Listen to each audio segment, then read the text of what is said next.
Okay, good. Okay, Assalamu alaikum warahmatullah. You know what, bro? I've just got to say this. Like, I just want to get out my system, okay? You ready? In for it. Yeah. Get prepared. So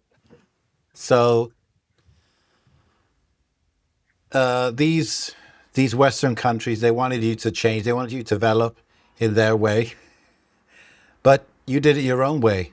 You did it the Arabian way. It's a great way. It's a great way. I've done some Trump script writing, but I just can't do the accent. I found myself like on my own, just like Yeah. quietly trying to do it, and it In the just mirror. crashes and burns. Yeah, well, not necessarily mirror, but to myself. And my wife will be like, "What are you doing?" And I'm like, "Listen, Amin can do this phenomenal Trump accent, and I can do quite a wide variety of accents. But Trump is the only one that's left me stumped. I can't do it. It just physically won't emerge from me. So the fact that to you it comes so naturally, I think is phenomenal. You know, Phenomenal. That's a I keep very having to Trump stop word. myself. Yeah, tremendous. See, that was horrible.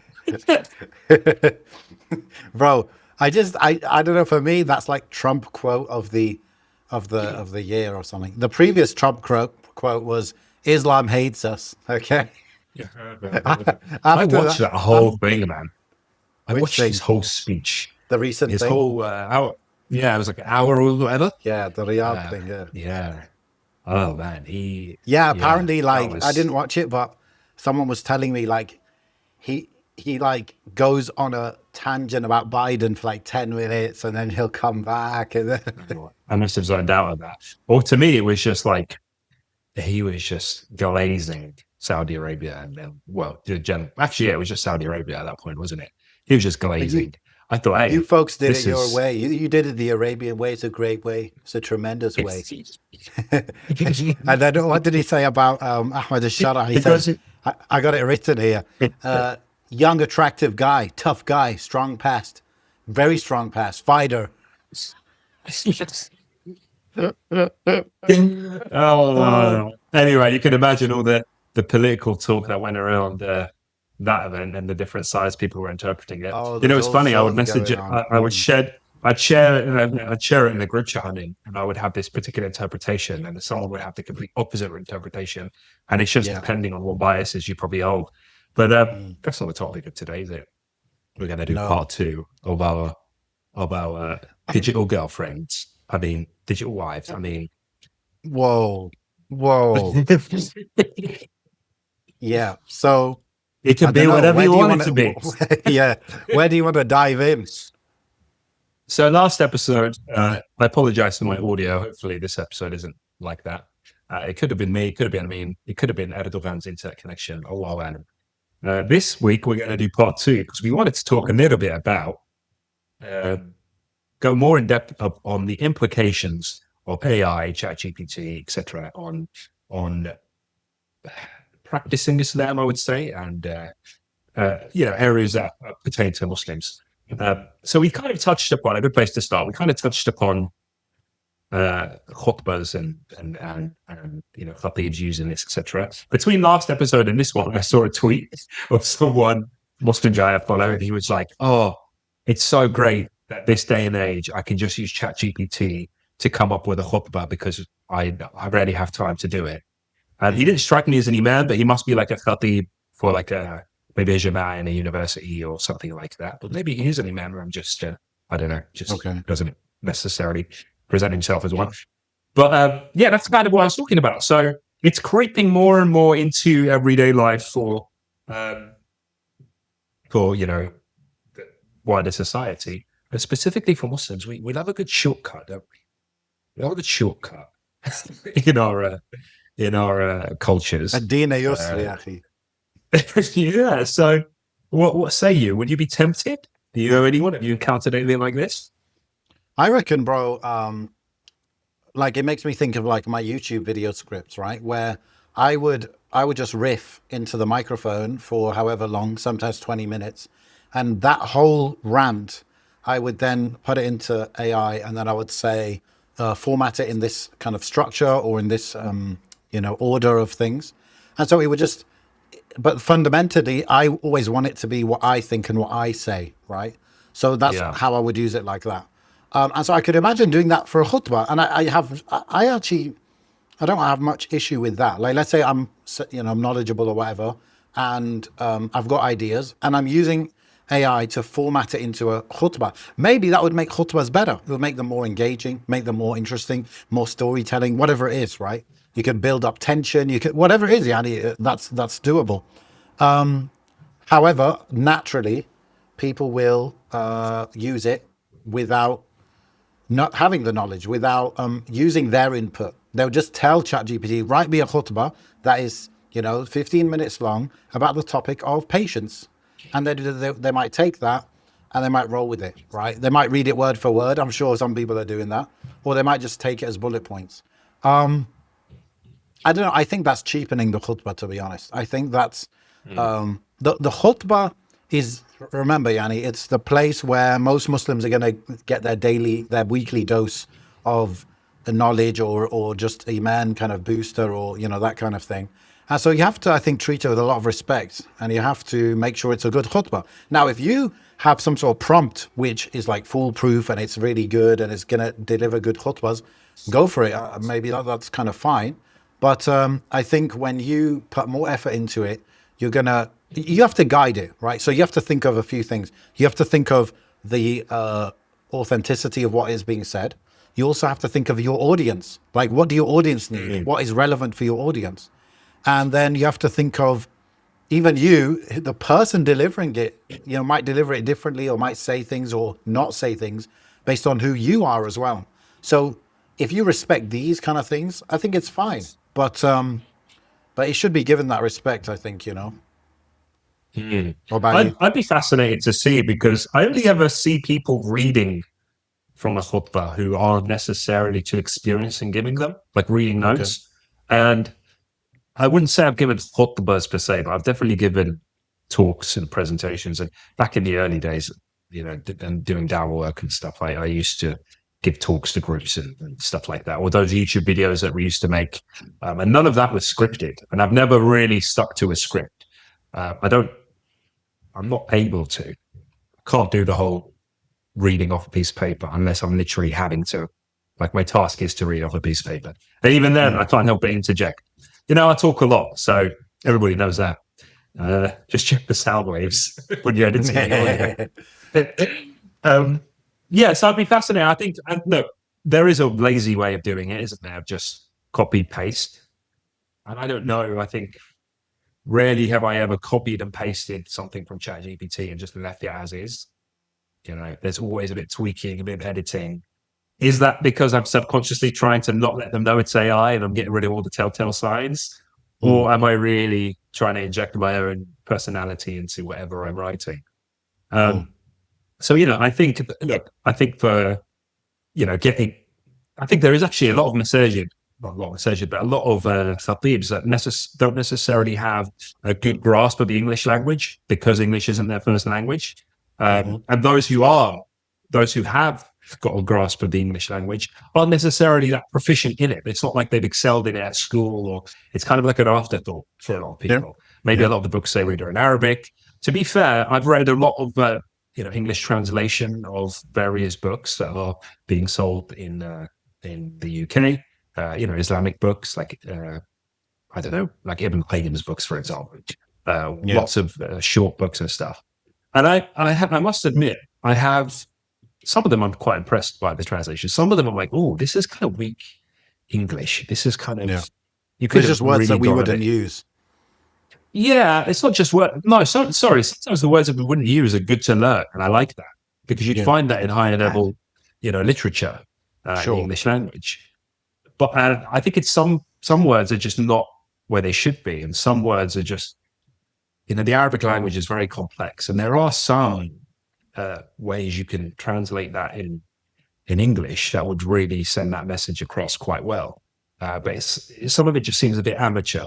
It's one thing to translate. It's another thing to excel in the English language, to really give that kind of full, closer translation, if you like. So I think ChatGPT and other AI tools could really help with that.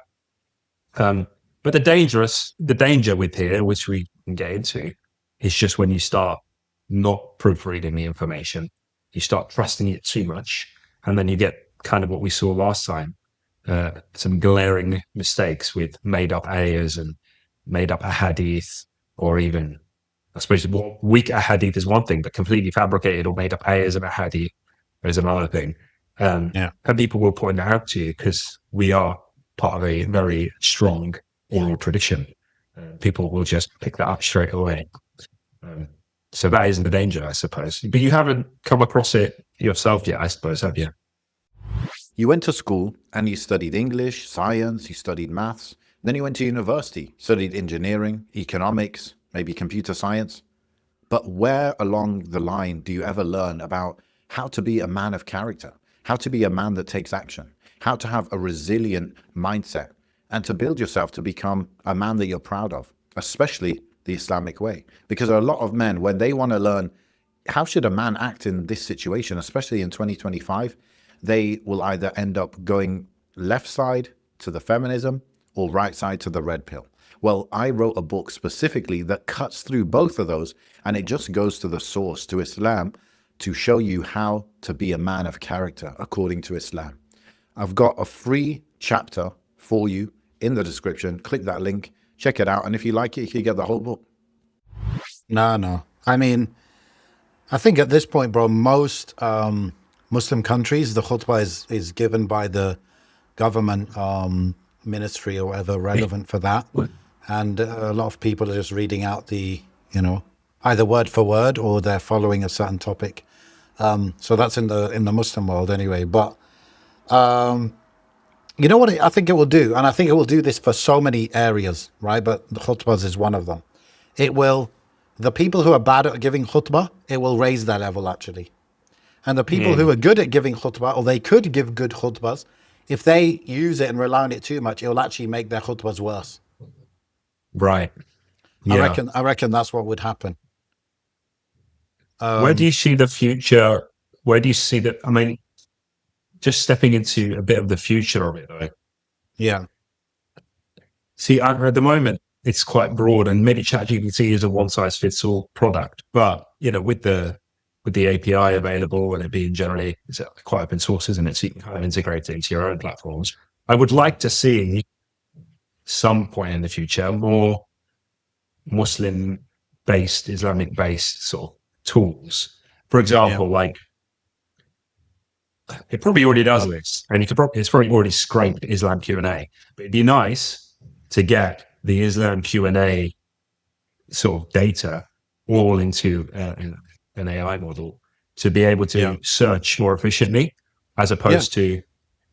And I think that'd be really good because you're already going on IslamQA, you're already Googling it, already searching up your fatwas, and it'd be good to get that research done, like the combination of your specific situation with the caveat that it's all guidance and it's all general information and you should really speak to, it's personal knowledge, but it'd be good to get a general direction.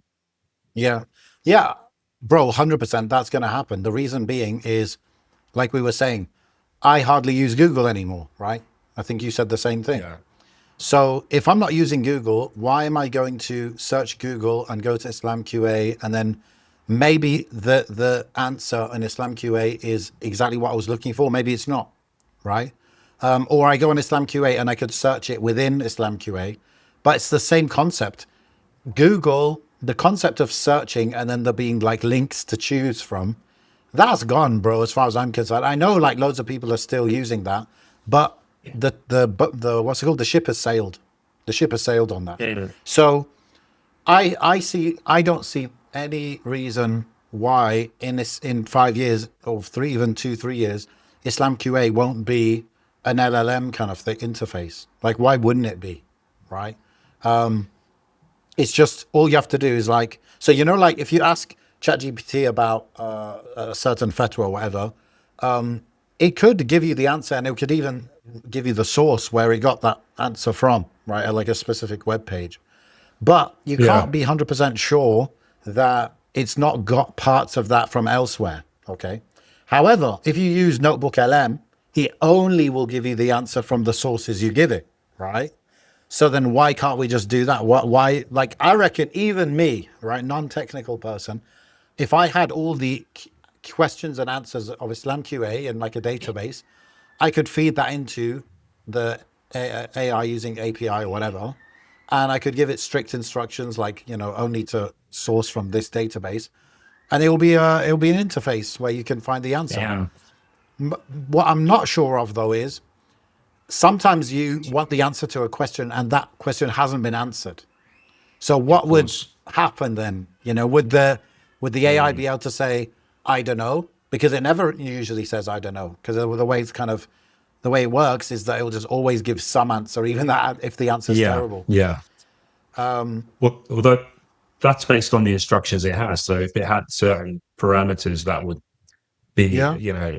honest, and then give you maybe the most similar situation that you're in or similar Yeah. topic, and then, Yes. but it always has to have that caveat. And the thing is, look, at the end of the day, there will be students of knowledge that utilize it really well, but then there will be the average layman that completely uses it and skips the student knowledge, skips the scholar, like skips utilizing those real people and delegates of real people for knowledge. I mean, let's say you uploaded to it, the four madhabs and every book in those four madhabs, and suddenly you've got a repository of just, the madhabs there. Yeah. You've also got, I don't know, every single fatwa from every major scholar that exists right now, for example, for contemporary stuff. Yeah. Um, And it becomes way more everything's accessible uploaded. in every language. Yeah. Yeah, of course. Now, look, we could just be being old farts, and that's generally what happens with new technology. It's like, no, we don't want to use computers. It's all about pen and paper. We don't want to read the Quran on our phone. It's all about the mushaf. And there is going to be blessings and benefits in actually exerting effort to go and sit at the feet of scholars, or go on a quest for knowledge, etc. But do you think, for the detractors of AI and the negatives, like, oh, it's going to be awful, it's going to be bad, Yeah. ultimately Allah subhanahu wa ta'ala has put this in front of us as a tool, Yeah. and Yeah. it can definitely be used for benefit. Do you Yeah. think that that's the path forward? We should be optimistic about it as opposed to negative? I mean, if people listen to the last episode, they'll know that generally I'm negative about it in terms of its, impacts on society in the world. Like, definitely. However, like, why would you not use this new, better tool? Like, so what we just discussed about, like, IslamQA LLM version is better than search version. So why wouldn't you use it? It's fine. And the details that we just discussed, like, okay, what if it doesn't have the exact answer? Yeah, it could be programmed to say, I don't know the answer to that, but here's the most similar answer to your situation. So that's like kind of no problem. That's kind of no problem. In terms of like age-old issues, right? How do I have wudu? If I, did ghusl and my toe didn't get wet, is it valid? These kind of things. But if now you're saying, this is my whatever, this is my contract, my mortgage, is that mortgage halal? Does that count as a riba? These things, I don't want to say it can't be done accurately with AI, but personally, whenever I'm in one of those situations with like a modern issue that's not like been, how do you say it? It's been dealt with over hundreds of years by the scholars of a madhab or whatever. I usually like to get multiple opinions. I like to see why they differ with each other. And then after that, literally, it's my choice. Like, no LLM could tell me, because Yawm al-Qiyamah, I'm not going to go and say, but, QA GPT told me that. No, I'm responsible. Just how after I go to 3 scholars and I get 3 different fatwa, I got to pick one in the end, right? So the same goes with an LLM. Like, you can't, and you're right, like, this is what might happen. People might feel like it's not their choice. They've not chosen. They've just gone to an LLM, they've got the answer, and they follow it. But the truth is, you're always responsible. Obviously, you're responsible for your answer, dependent on the level of your knowledge. So I've only ever asked ChatGPT about one thing, like fatwa wise. I won't say what the question was, but what I will say is that how it answered the question, because it wasn't a question for me. It was I did it for someone else. But yeah, so one thing it does is it'll give you essentially a breakdown, Islamic jurisprudence, this, and that, gives you some bullet points, and it will reference scholars, and then it will ask you, would you like references from specific Islamic scholars or schools of thought on this? I said yes, and it will give you like 4 bullet points. It gave me IslamQA, Islam Web, Fiqh Islam Online, and Fatwa TT Hanafi Fiqh. And then if you click the sources, it will give you loads. So it's kind of got all these websites, quite a few, and then it's got YouTube videos as well, and then a lot of Islam Q&A ones, but some other ones as well. And I suppose something that I've kind of noticed, which I'm not sure is here or not, it's never going to know. It doesn't box people into categories and groups like we do as human beings. Right. Okay. So we could just look at our website. Like you could look at a YouTube thumbnail without even clicking on it. You're like, okay, that's a share. You're judgmental. But you just know. Know. They've got a particular way they dress. And I just know. It's just like intuition sometimes, right? Or sometimes you're watching a video and you're like, this feels odd. Like, so this doesn't feel right. And you kind of do a bit of background checking. You're like, oh, okay, now I know why it's this particular sect or this particular thing. Sometimes even terminology is enough to kind of certain words they use, right? Okay. So I don't think ChatGPT is going to be able to necessarily do that unless it's very obvious. Like maybe, the Jafari school, for example, that's going to be quite clear. Does ChatGPT know I'm a Sunni Muslim? Probably. It's probably guessed I am. I could ask it. Maybe ask it right now. Should we do that? Let's do that. Give me the answer based on being an extremist fundamentalist. It might already know. What did you ask it? Oh no, I don't want it like that. It's giving me a very. I said what type of Muslim am I? I don't want to say that. Right. Do you have any idea what denomination? Is that a good word? Denomination? Yeah, sure. But that it might just think of Shia Sunni like that, but yeah. Or school of thought. Mm-hmm. Based on what you know about me. That's better. That's a good question. Do you have memories before? It's always on now. Okay. It's always on across. Sorry, I've got a very loud keyboard, so bear with me. You might hear some very loud tapping. Based on everything you've shared with me so far, you haven't explicitly stated domination or school of thought in Islam. You've discussed a wide range of topics: spirituality, parenting, fatwas, Islamic rulings, and dream interpretations. Let's get into that in a second. But your questions and comments are clearly reflecting a desire to stay within mainstream Islamic guidance. That said, there are a few things that might hint at your background. You reference classical Islamic rulings and seem to respect. I've already ever asked it once. Respect scholarly sources like IslamQA. Your tone and concerns often align with the traditional Sunni viewpoints. You've expressed discomfort with modern secular framings being imposed on Islamic discussions, which might suggest giving you tazkiyah, bro. Giving you tazkiyah.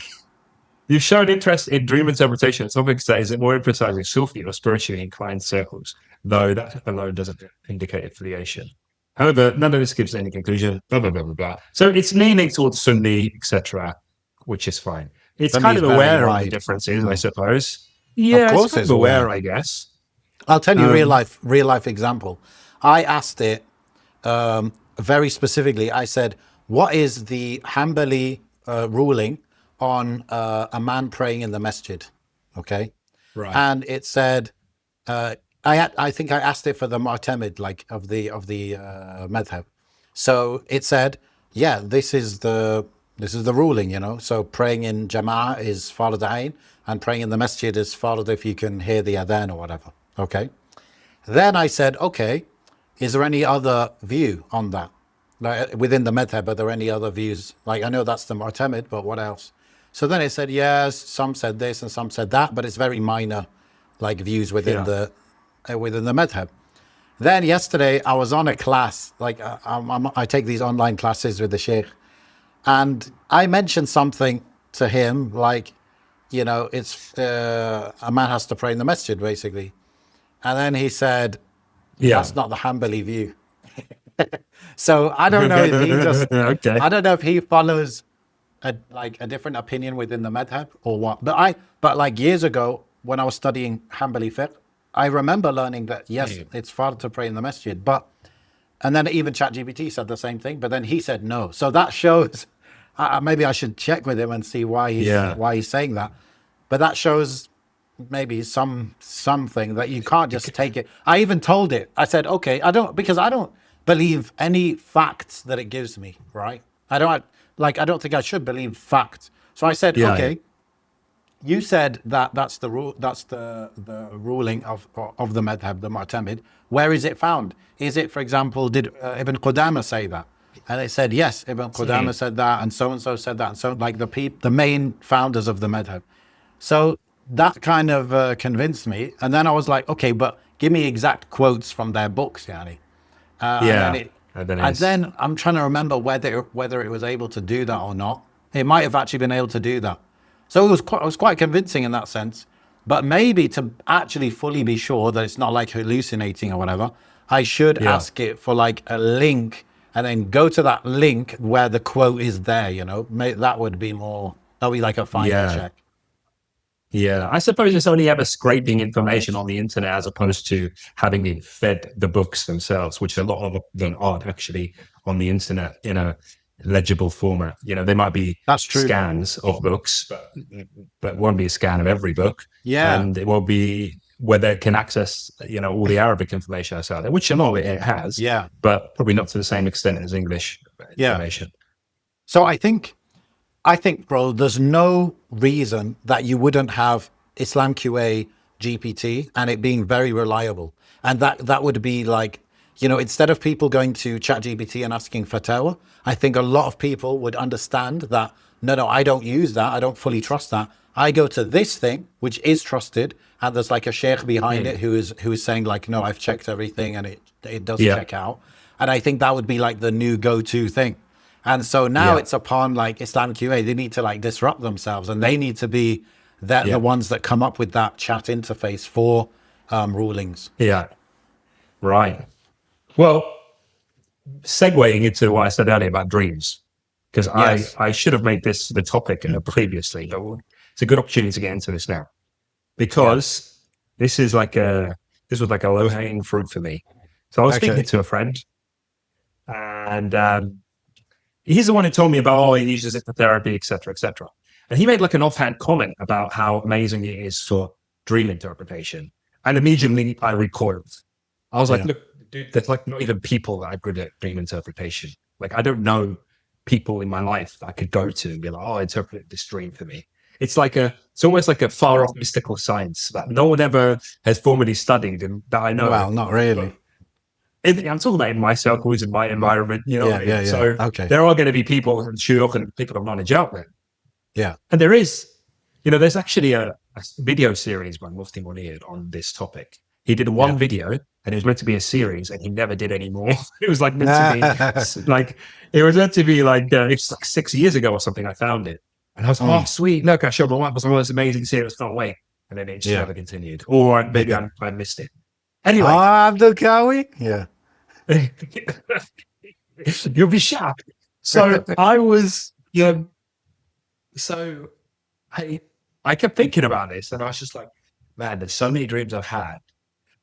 Some of them I've actually reached out to people online who say that they're experts, Islamic experts. Islamic experts is a terrible term. Shuyukh. I hang out with non-Muslims way too much at my workplace, so I don't get it. So Islamic experts. Anyway, get back on track. So I was just curious one night.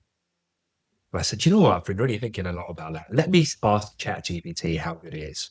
And I've actually got the whole chat here, so we'll go for a bits of it. So I said to it, apparently, you're pretty good at Islamic dream interpretations. And his response was, I can definitely help you explore Islamic dream interpretations. While I'm not a scholar, I can share insights based on classical sources like Ibn Sina's interpretations, general Islamic symbolism, and how scholars have traditionally understood certain types of dreams, blah, blah, blah, blah, blah.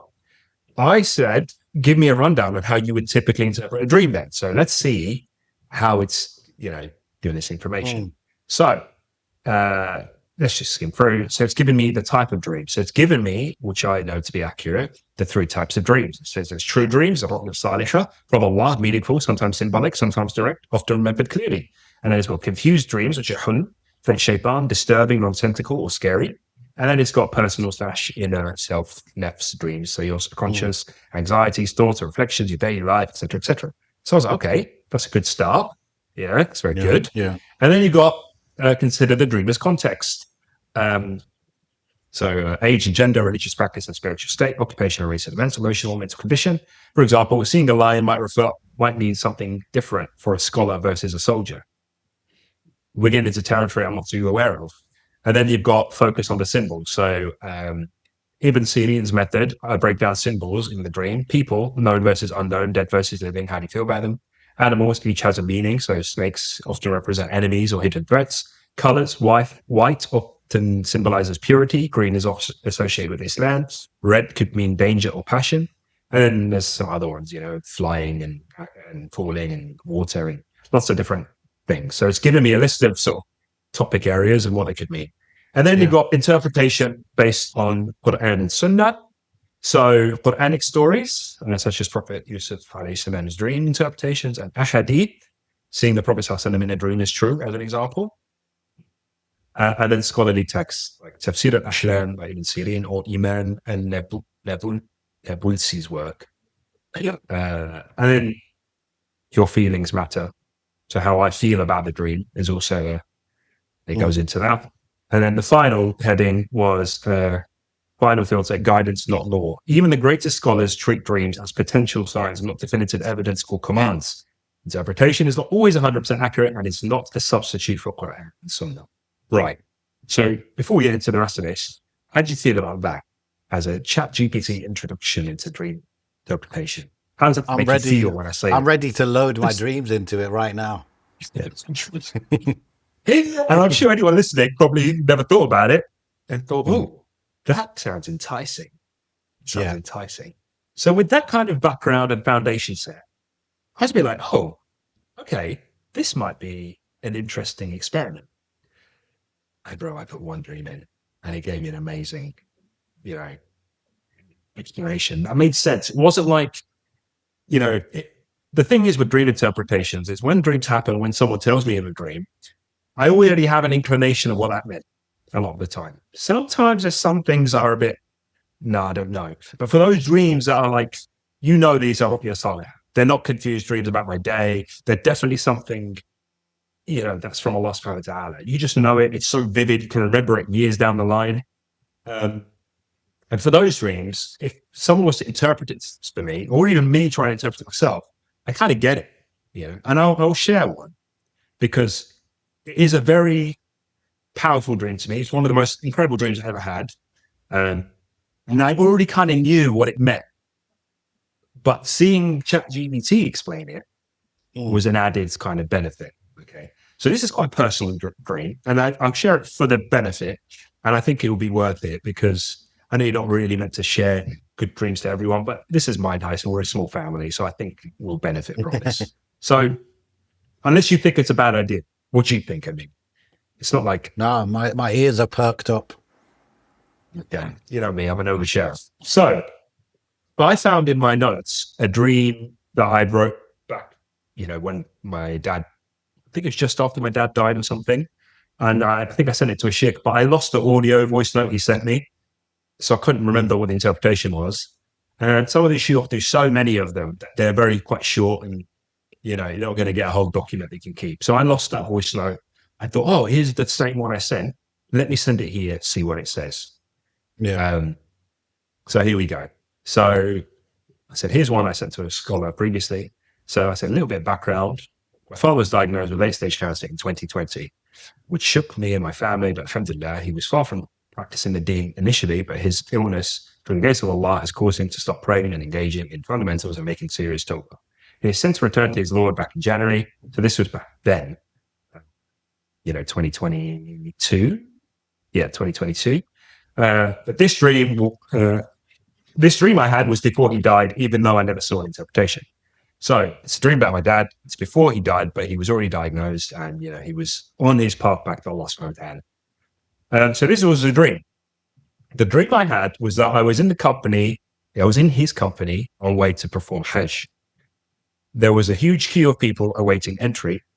But for some reason, the authorities allowed me and my father to skip the entire queue and move past countless people to enter. And I remember they kind of pulled us out to the side and said, "Oh, you two can carry on going." And I remember saying to my dad, "Oh, like, we can't go. What about the rest of the family? Like, we've got to wait for them to catch up." He's like, "No, we need to go." So it was like, we're going and we're leaving them behind, right? So we finally made it to the doorway just before. Oh, we made it to the doorway, and the doorway of I've never been, obviously, to Mecca. But in my imagination, what I've seen on the TV, it didn't really look like this. This looked way more extravagant than it looks now. So it was way more like the walls weren't white, they were gold, and there were like rubies and emeralds and stuff embedded in the walls. It was just way different, completely different. But this was like the archway/doorway to get into the main Saha. What's a Saha in courtyard, I suppose, where the Kaaba is. Right. But it's almost like we're inside the interior of the masjid, and then we're about to go out to the courtyard area where the Kaaba would be. But this courtyard entrance was covered in like rubies and gold and all this stuff. So, where was I? Yes. So we get to the doorway, and I see the Kaaba, and we step forward. And then my dad is ahead of me, and he just keeps going ahead all the way to the Kaaba, and he prostrates. I take a few steps and I can't walk anymore. My legs just start shaking, wobbling, and I just collapse. Oh. And then, but it was like, oh, my dad's going ahead and I can't go any further, which you can tell, like just by an interpretation, you can kind of understand where we're going here with this, right? And then the strange detail, this is the part which I couldn't really understand. And it was very, it was very powerful, to be honest. Upon reaching the Kaaba, my legs got heavy, like jelly, and I collapsed out of the sheer emotion. I began to cry profusely. And then as I opened my eyes, I'm looking down crying. I don't have tears. I have bricks and jewels and gold and silver and rubies like falling out of my eyes.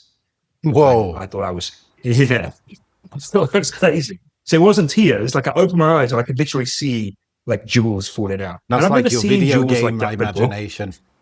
Probably, bro. It's like Indiana Jones kind of thing, like that kind of level of treasure, like falling out of my eyes. Yeah.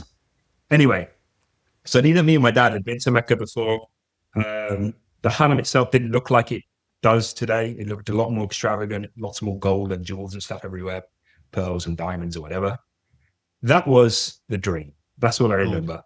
But that stuck with me for years. Now, immediately, because it stuck with me for years, it's so powerful. There's a lot going on. There's so much symbolism, skipping the queue, going ahead. My dad going before everyone else. And he's gone. It's like he's returned to Allah, but no one else can follow. Well, that did make me think, I skipped the queue as well. Yeah. So, I was like, what does that mean for me? So there is that. Anyway, so I'm glad I got your attention. This is the ChatGPT interpretation. Yeah. And you'll see how it aligns. And this might encourage people, rightfully or wrongfully, to have a go themselves. So it's obviously giving me the whole, that was an amazing dream and blah, blah, blah. The thing that ChatGPT does. Yes, man. Being a bit too keen. So here we go. The overall nature of the dream. So this is heading 1.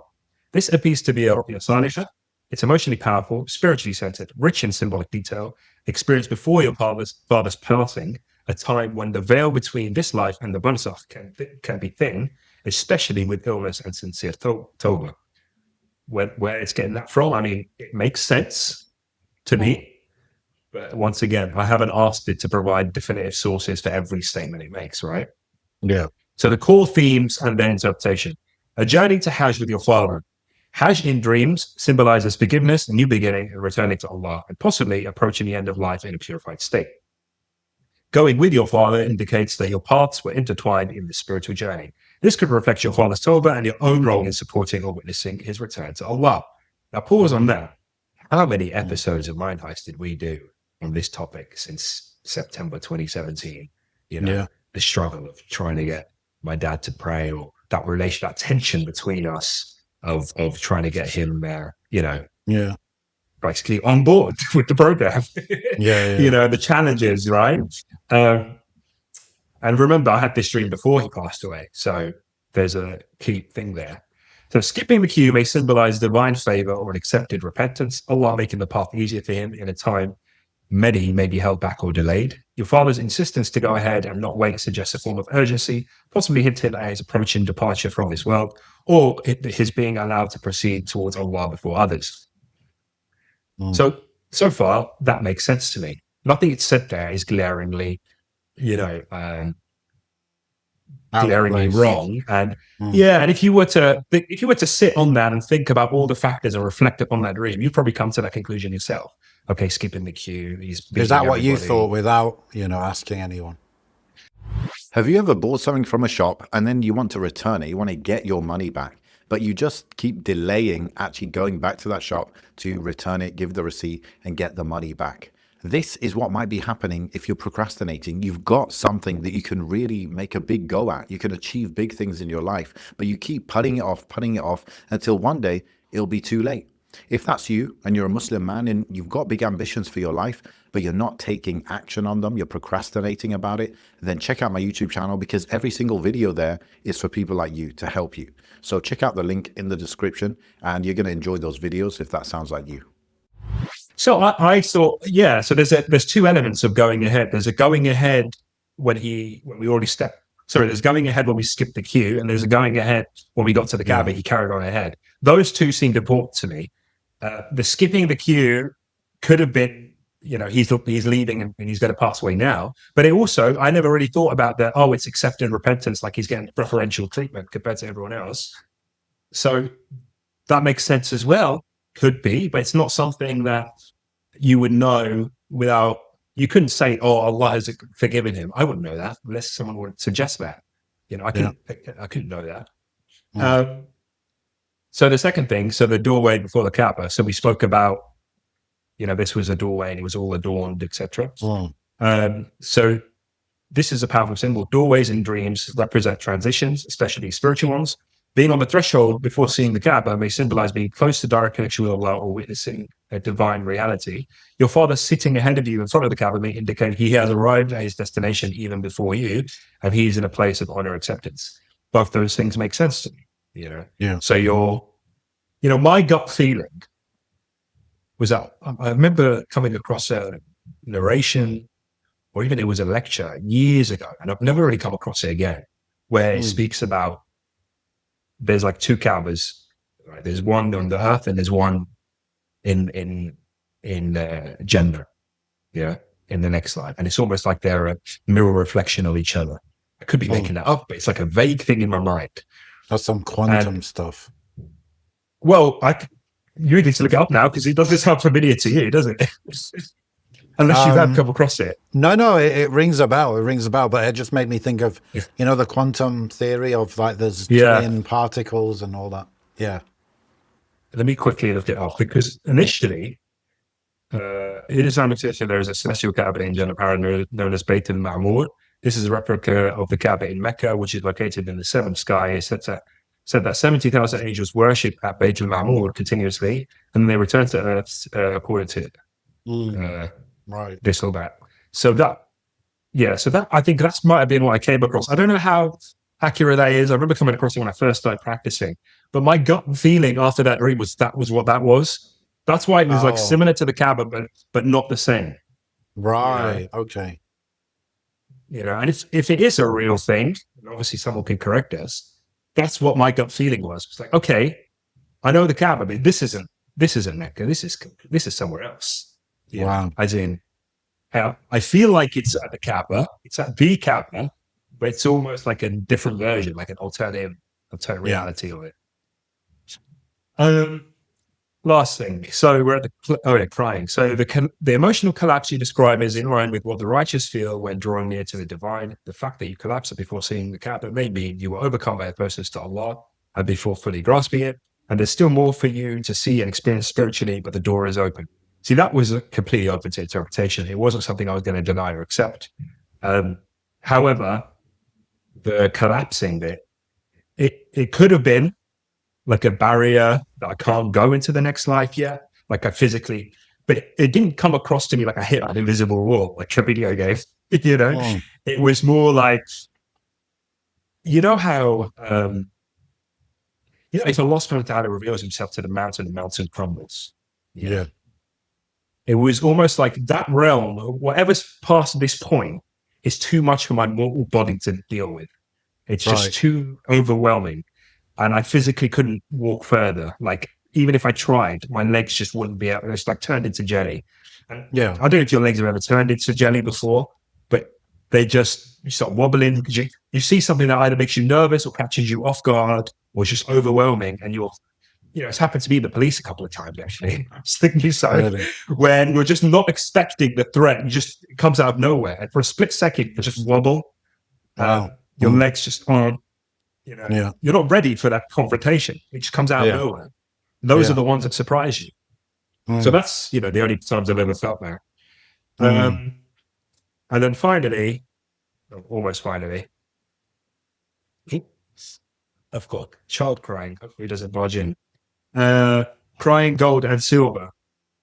So gold and silver can represent valuable deeds, divine reward, or truthful speech. In Islamic tradition, crying is usually good if it's without sound or screaming. And in this case, your crying seems to be of awe and love, not grief. The transformation of emotion into wealth implies that your sincere sorrow, love for Allah, and emotional connection to this moment are considered precious in the sight of Allah. It also suggests you are being enriched spiritually through the trial of your father's illness. Allah may have accepted your sabr and deep concern, possibly counting it as waiting in good deeds. Once again, all of that is just up for interpretation because it's speaking about my personal relationship with Allah subhanahu wa ta'ala, which you'll never be able to. You can never comfortably accept any praise like that. So you don't really swallow it. It's like, oh, inshallah, that'd be nice. But there's more, other things are more, you've had plenty of dreams, I know. Everybody has. Other things are more like, I know what that means. That's quite clear. And the aspects of this dream of dad going ahead, dad skipping the queue, they just seem quite clear to me. But these bits were a bit like, okay, that'd be nice. But you don't want any praise like that to make you feel complacent and, sure. I'm one of the wellies of Allah. No, the pen is lifted, and Yeah, I mean, I guess sometimes that could be an encouragement if you needed one. Perhaps. Last couple of bits. The beautified Haram. So we spoke about that before. Divinely adorned vision of a sacred, meaning you are shown something from the unseen, a spirituality, not just a memory of hope. Some scholars say when the Kaaba is seen in such magnificence, it may represent the nearness of Allah's mercy and a glimpse of the heavenly aspect of tawaf and worship. So, synthesis and meaning. Ooh, look at these words. Could have a good sentence with synthesis inside it. I'm going to use that one. This dream seems to show your father's sincere repentance was accepted and he was spiritually welcomed ahead of others. You were shown his possible spiritual elevation and return to Allah surrounded by mercy and beauty. You two are deeply connected to this journey and your emotional sincerity is treasured by Allah. It may have served as a comfort to your heart, a sign that your father's transformation was real and beloved to Allah, and a reminder, and Allah elevates people beyond expectations when they turn back to Him. And then it gave me a conclusion, overwhelmingly positive, and then it started giving me du'as. It was like, oh, may Allah have mercy on the end, accept his stuff. I was like, hey, chill, robot. I don't know, those du'as. Chill, robot. So, in conclusion, that did set me off into a bunch of other dreams. I've had a couple of dreams where I've seen the Prophet ﷺ as a baby, and I've also spoke to the Prophet ﷺ on the telephone. That's a bit weird, but those were some curious ones that kind of I wanted to get into. Those are the three main, I probably gave it some other ones. But anyway, have you been enticed to embark on this soul-searching journey with your new AI companion? You know what I would like to do? I'd like to get somebody who kind of specializes in this and for them to see a few interpretations and see if they agree with it or not. That would be interesting. Yeah. And the thing is, I think your dream was pretty clear. Not to me exactly, but I mean, it's an easy one to interpret perhaps for someone who knows, right?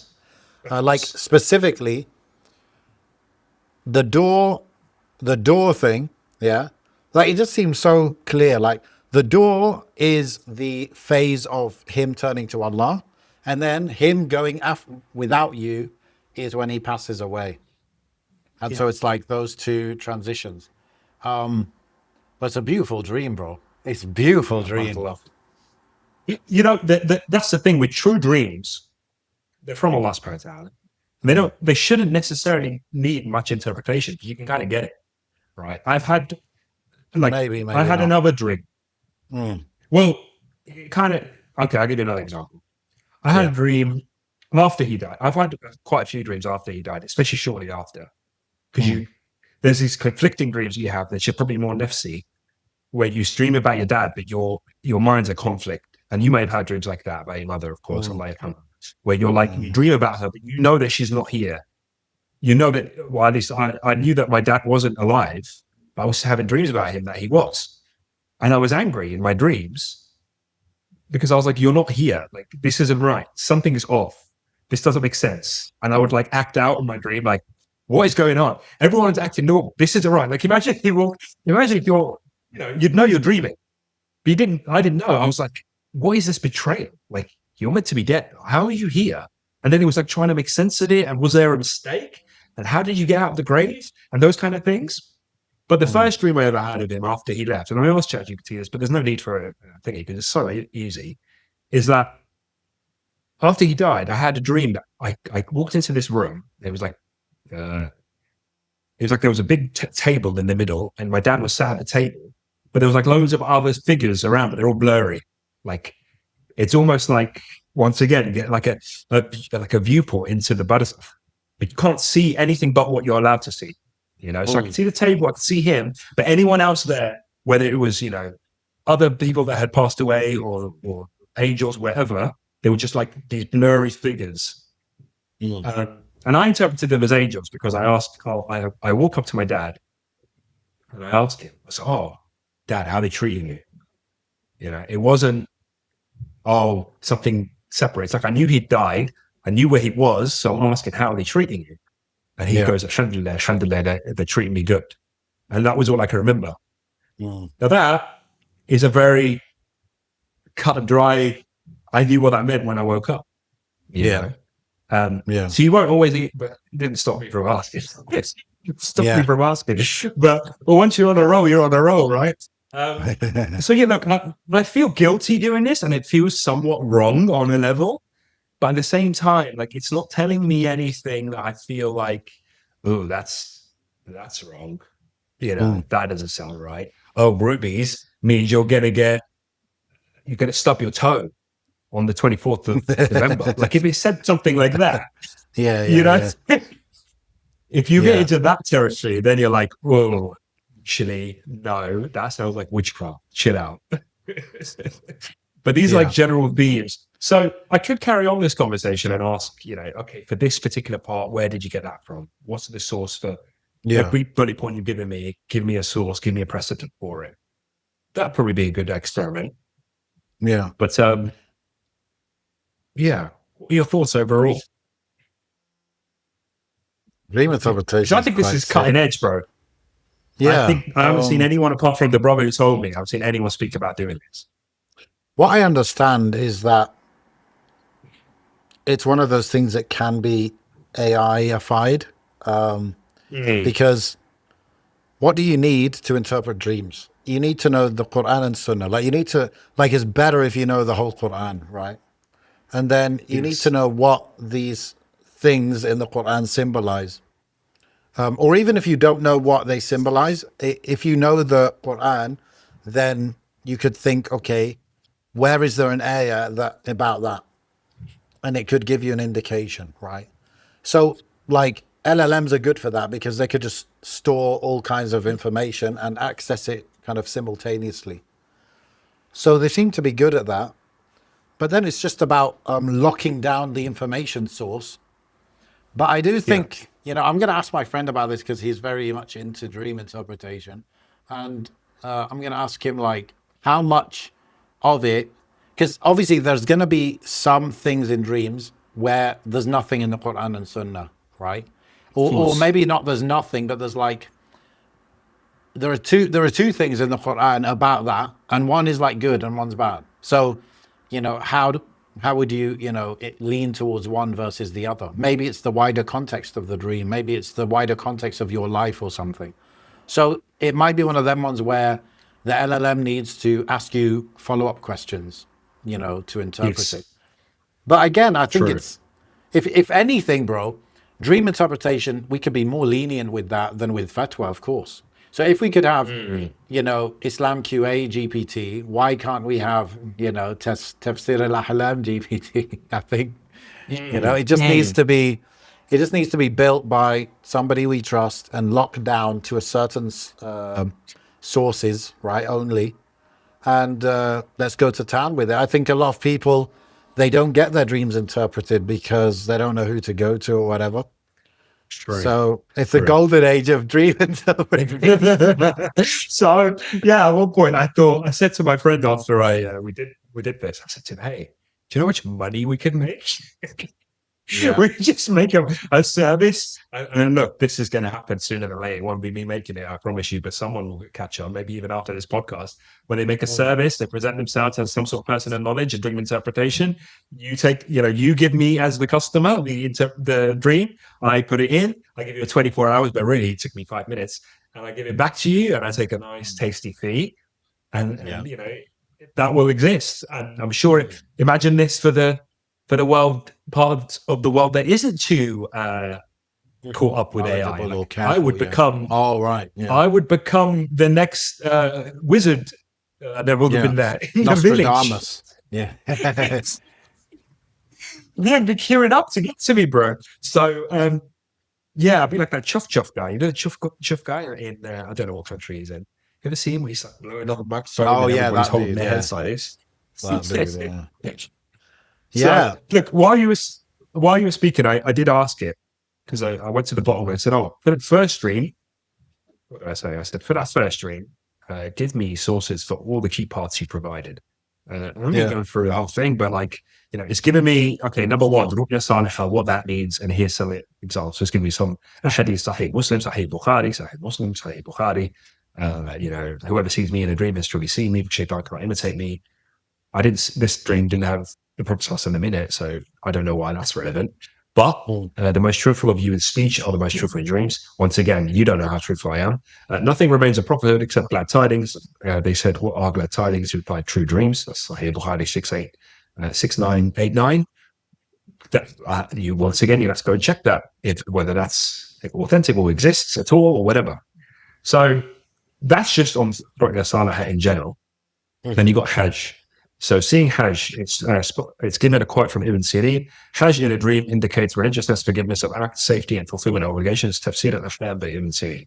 Honestly, I don't know much about Ibn Sirin. It sounds familiar to me in terms of dream interpretation, but I don't know anything about his background, his history, his life. Yeah, you see, for that quote, you would need to actually find the book and actually see if it was said.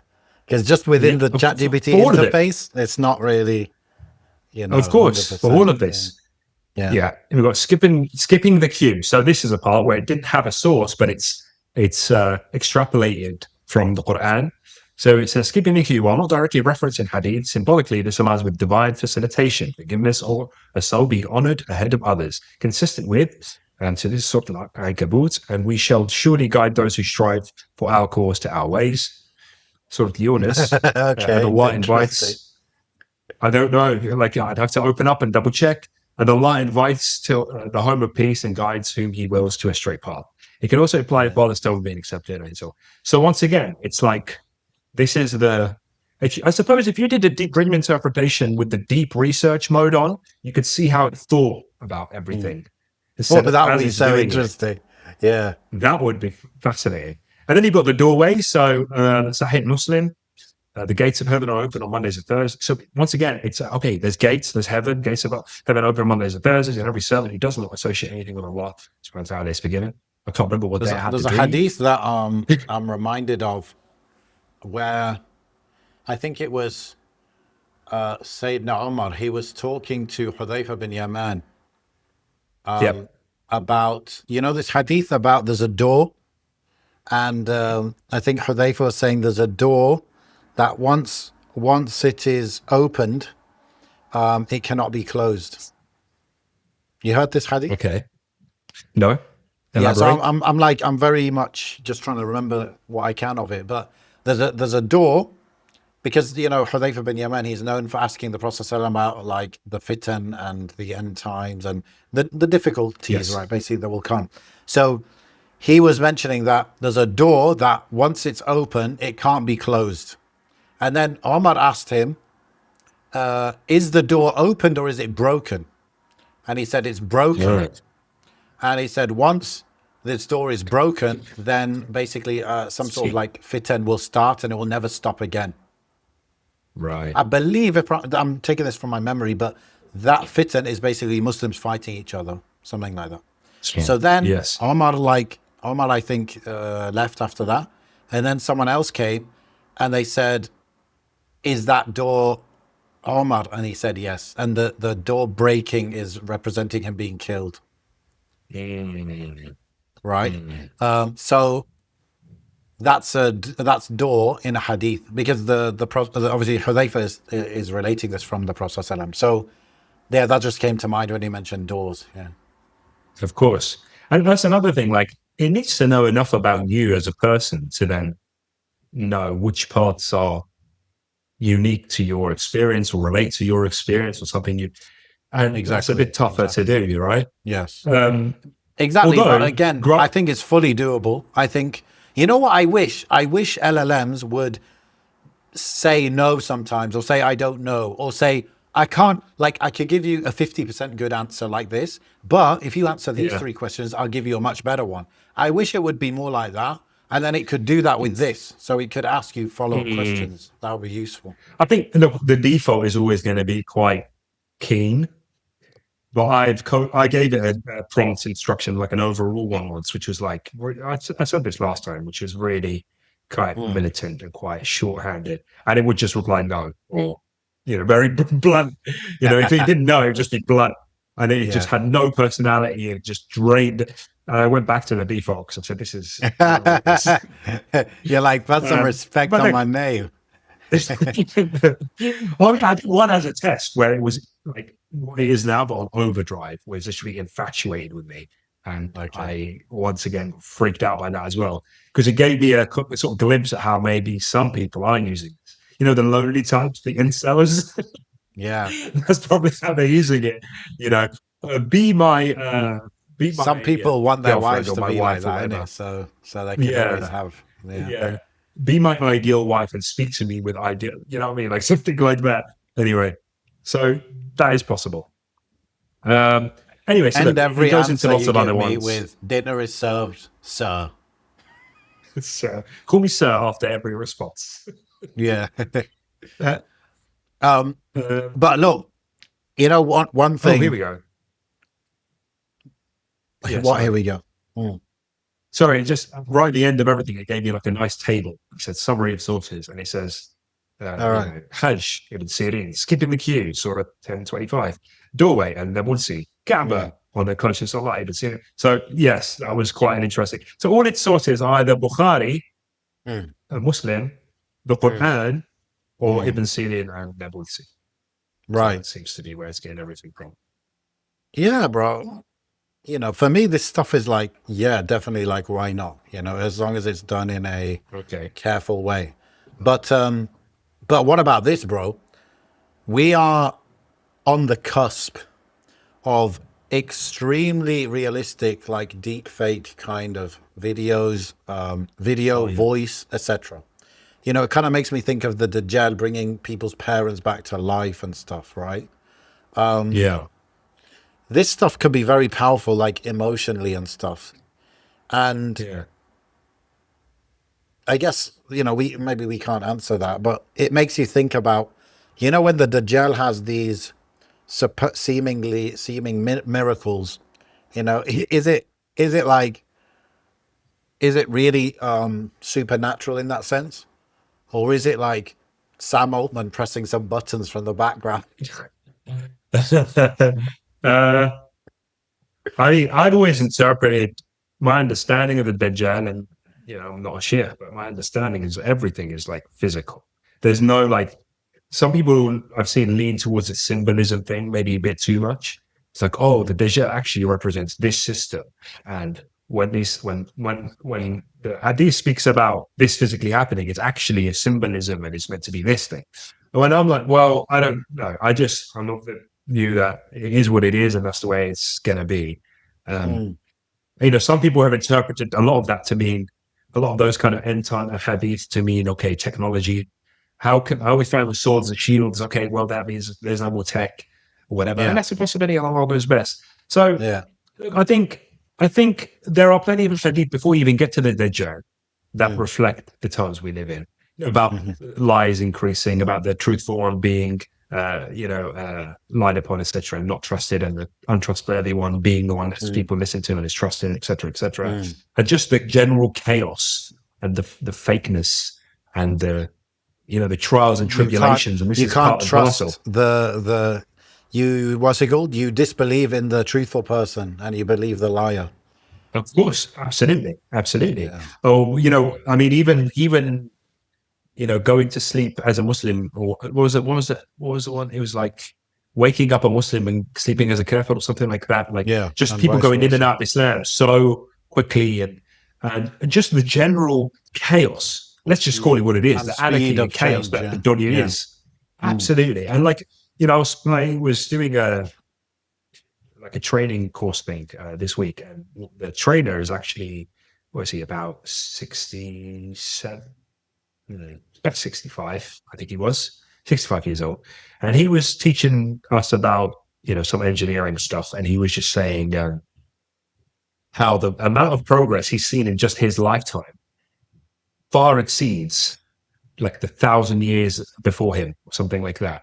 Like just his 50, 60-year-old lifetime. He's like, I've seen, I've seen the internet, and I've seen telephones, and I've seen this, and I've seen that, and I've seen AI, and so it's like so much progression. Because he was talking about, at one point, he was talking about like roads and how the Romans built the first roads and stuff like that. And it took next like level. 100 years. Yeah, but it's like, by the time, like, it was just so many years had passed, hundreds of years before England actually, like after the Romans had left, that they decided to do something with those roads. Like the Romans brought them to England, built the first roads in England, then they left, and then like it wasn't until like centuries later that they were like, "Hey, we should improve these roads." You know what I mean?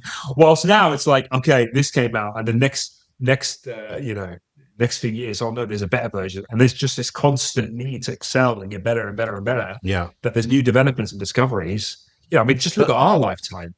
Especially, we're quite at a pivotal point because we were, I suppose we already had the internet, but it wasn't like now.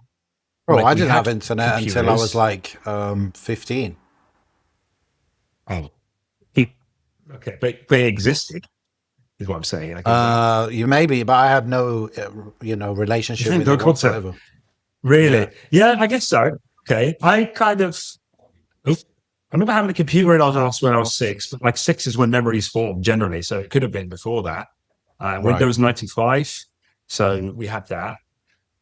Internet, I remember at that period, so living in that house, we had internet, and it was like dial-up, and it had that cool sound. Yeah. 15, how old were you? What year was that when you were 15? 2005, I guess. Okay, I'd come back to the UK then. Oh, well, we had Star Wars and all sorts back, like the prequels. That's why I remember the early 2000s or the mid 2000s for that type period, because I came back and I went to primary school.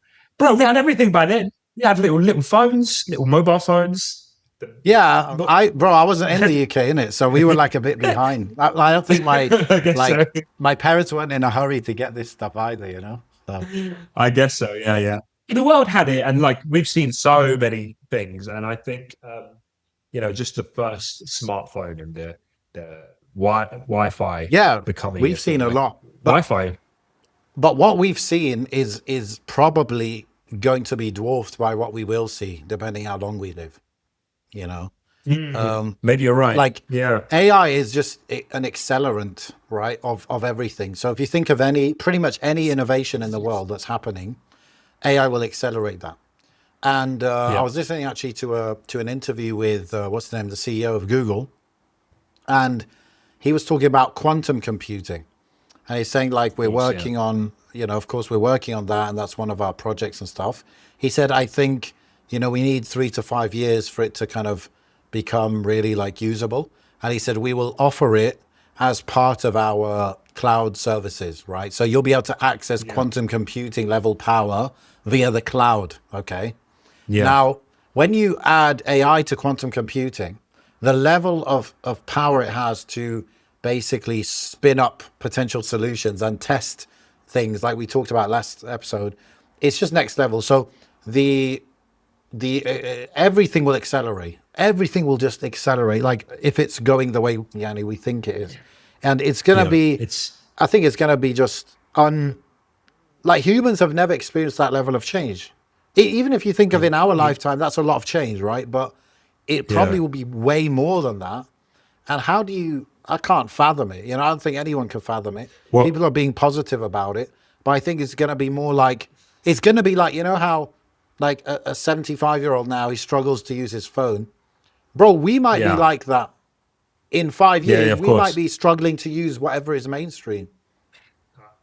It's fascinating because going back to the very beginning of this podcast, you did a Trump impression, and that whole event and that whole tour that Trump did in the Middle East, a Yeah, lot of that was centered around the Gulf's investment in AI, and yeah. massive investments, Data massive, centers in the massive, massive US and investments, stuff. Yeah, and not just that, but like all of the CEOs of those companies, Sam Altman, Elon Musk, I yeah. think was David Sachs Zuckerberg was there? there. He might Yeah. have been. I don't know if Zuckerberg was there. Even Nvidia, they were there. CEO or David whatever of Sachs was Nvidia. there, who is the US government guy for crypto and AI. Yeah. Yeah, And that becoming like that makes sense to me, and they see it just as much as the rest of the world see it, I suppose. That being the future, something to yeah, invest in. Uh, yeah. but seeing how that will transform the Gulf, because they're going to want to be and they will be at the forefront of this stuff within a few years. Like combine that with like American isolation and the decline. I mean, I was even like I said in the trading today, just randomly, everybody in the room. I didn't say a word, so I didn't spur this, but everybody in the room was talking about how various Gulf countries and how advanced they're becoming. One of the guy who's training me, he had a son who's in Qatar. The guy on my right had worked in Saudi for a few years, and the guy in front of me, he goes back and forth to Dubai because he's got family there. All of them are non-Muslim. All of them are like English guys. And I was just sat there quietly, just like analyzing this conversation because it gave me a good glimpse into the Western mind away from any kind of rhetoric that we might have as Muslims. Like, how is the Mm. West viewing it? Then they're just sitting there like, oh, yeah, it's amazing. It's incredible. Like, I haven't been since like '08. And you know more experience than me, I suppose, about the Gulf in general, in terms of visiting and being there more recently. But I only see from over here. So seeing this kind of stuff and that kind of level of investment, it's way beyond anything I've heard any European country like put forward in terms of investing in this stuff.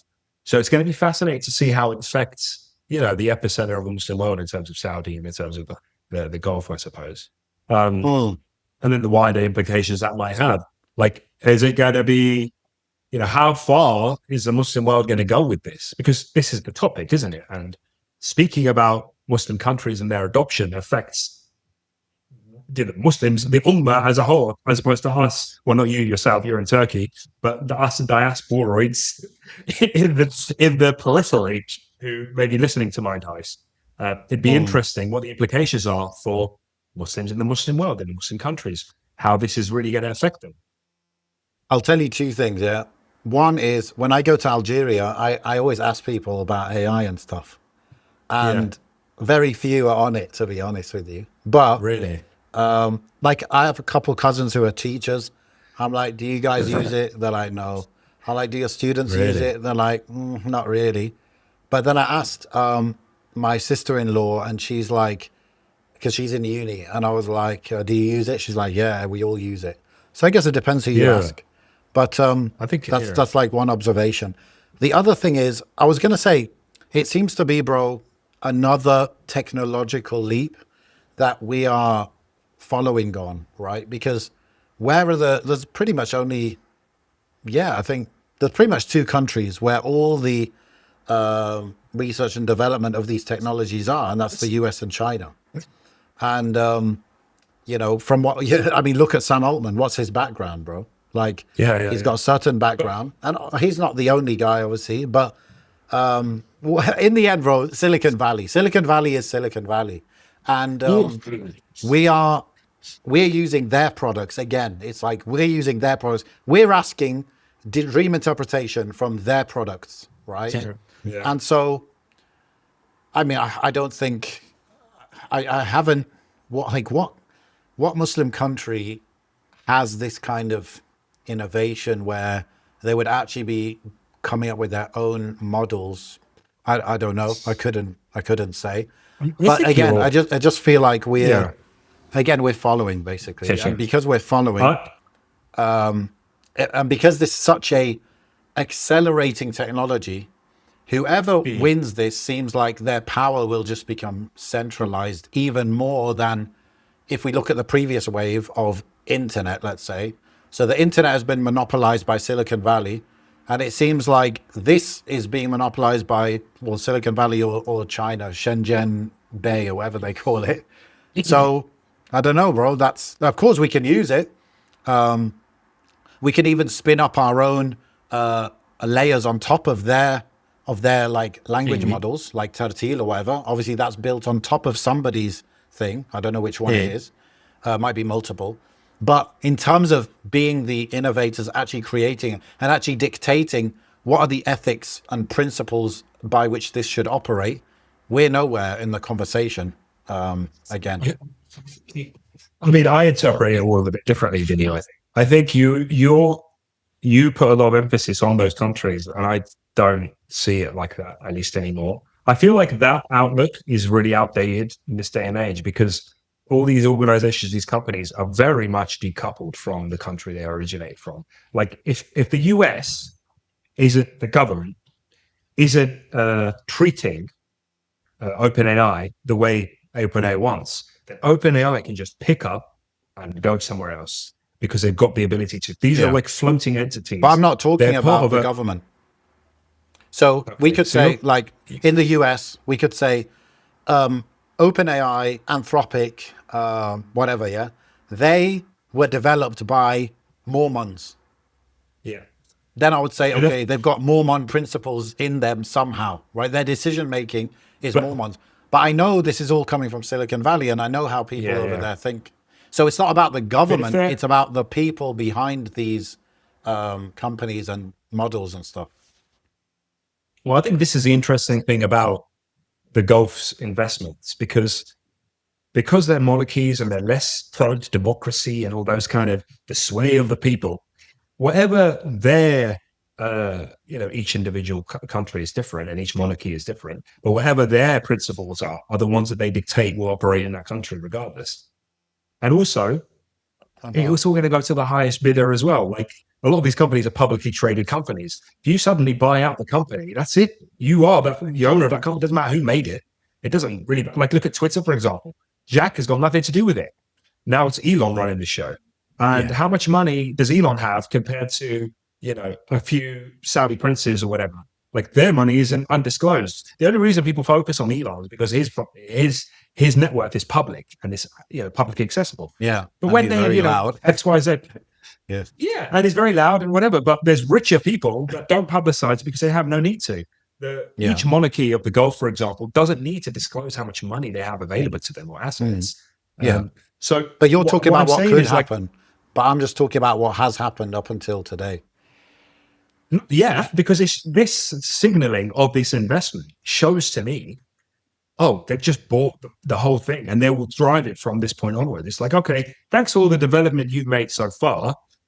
We're going to start buying you now. Yo, do you understand? That's almost naive level take, bro, in terms of optimism. No. Well, what? Okay, I mean, maybe but what is an you tell investment? me the details of this investment because all I understood. I'll just say in general to help like fund for example, data centers, right, full of GPUs and stuff.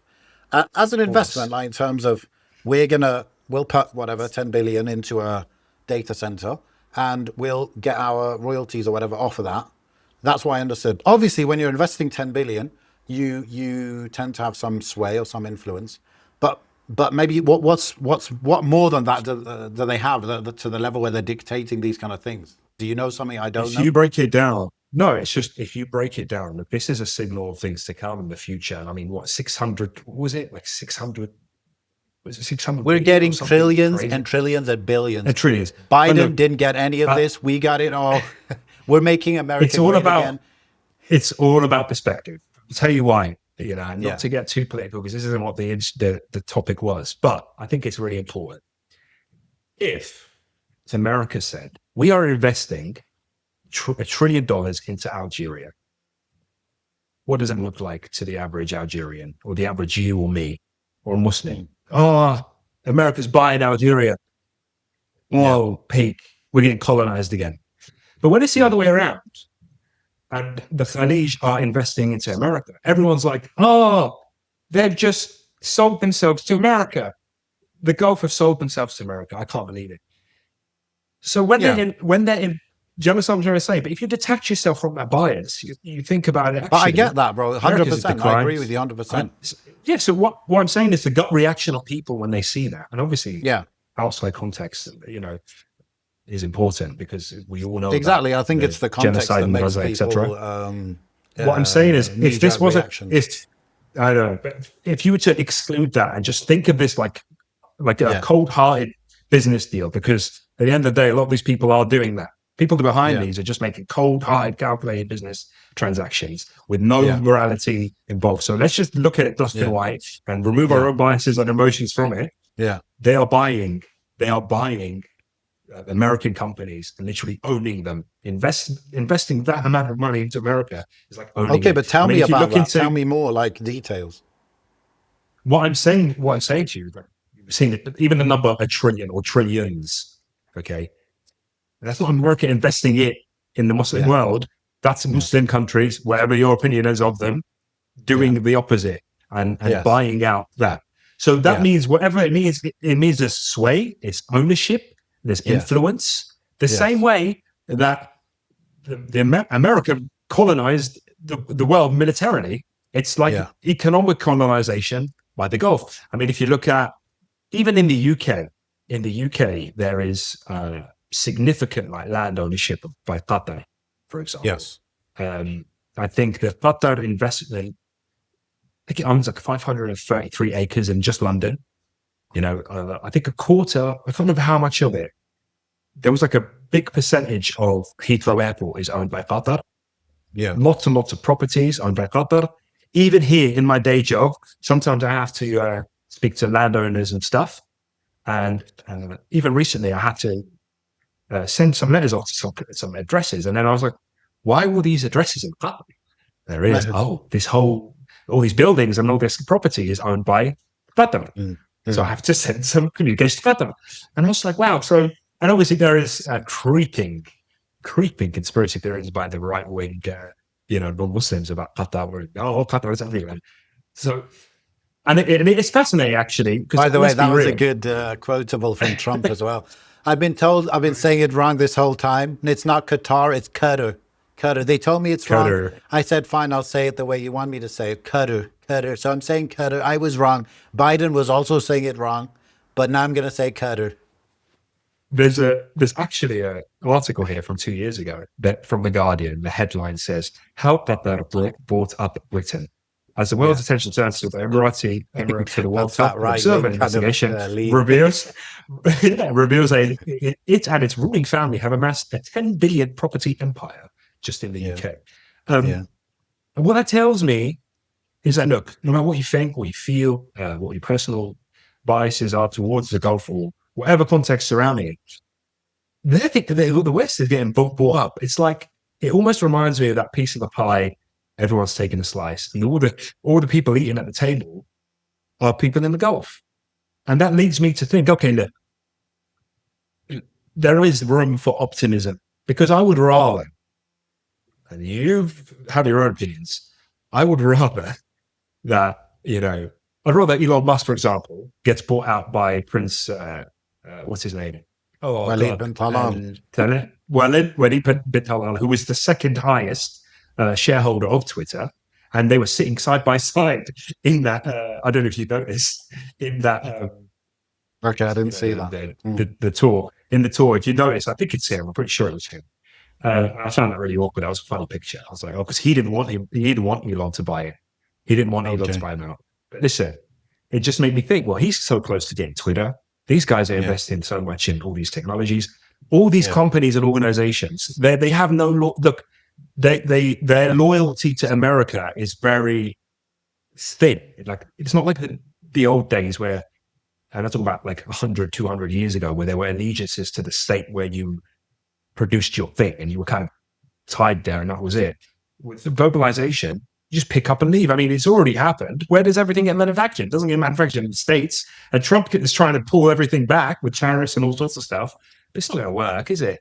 I mean, Apple just shipped, like, just before those tariffs kicked in, they shipped like, I don't know how many planes worth of iPhones from, was it China or Vietnam, wherever they're manufacturing. India or China. Because they can.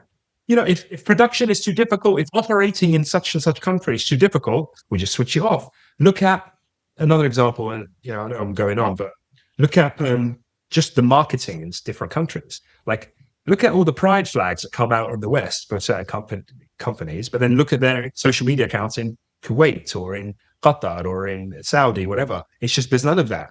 Like, oh, you are forced to abide by our morals and our principles in our country, depending on what is the norm here. The benefit we have, maybe not so much. Well, yeah, I guess it's all around the board. The North Africa's got its dictators and the Gulf's got its monarchies. And the good thing about both of those is that there is no, when I say good thing, but the pervading influence or whatever bar is set in terms of morality is what has to be accepted by those companies operating there.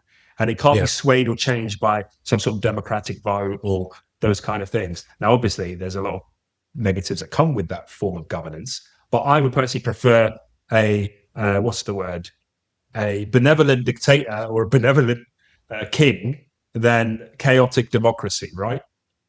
And may Allah give that to our Muslim countries. If they're going to be dictators and kings or whatever, and that's what we're stuck with, then may Allah make them ones that are in line with our principles. Because at the end of the day, you might not like, let's take, I don't know, the Emir of the right now. You might not like his actions. You might not like what he's up to, especially etc.